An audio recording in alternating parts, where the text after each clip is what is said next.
ఈరోజు మా ఇంట్లో మేము వంకాయ ఫ్రై చేయబోతున్నాం. ముందుగా వంకాయల్ని ఇలా కట్ చేసుకొని చిన్న ముక్కలుగా కట్ చేసుకొని సాల్ట్ వాటర్లో ఇలా కొంచెం నానబెట్టుకోవాలి. తర్వాత స్టవ్ వెలిగించి దాని మీద బాండ్లీ పెట్టి అందులో కొంచెం ఆయిల్ వేయాలి. ముందుగా తిరగమాత గింజలు వేసేద్దాం. ఆ తర్వాత ముందుగా కట్ చేసి పెట్టుకున్న వంకాయల్ని ఆయిల్లో వేసేయాలి. వంకాయలు వేసిన తర్వాత ఇలా కలుపుకోవాలి. ముందుగా కొంచెం పసుపు వేసుకోవాలి. రుచికి సరిపడినంత సాల్ట్ వేసుకోవాలి.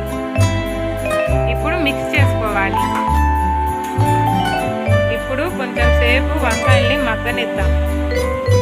ముందుగా ఇందులో కొంచెం కొబ్బరి పొడి వేసేద్దాం.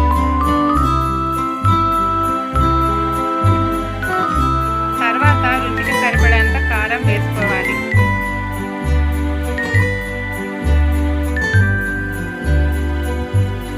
ఇప్పుడు మిక్స్ చేసేసుకుందాం.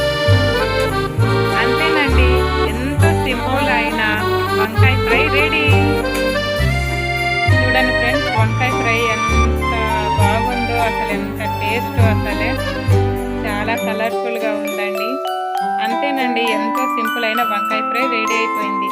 ఈ వీడియో కనుక మీకు నచ్చినట్లయితే ప్లీజ్ సబ్స్క్రైబ్ చేయండి, లైక్ చేయండి, షేర్ చేయండి. Thank you.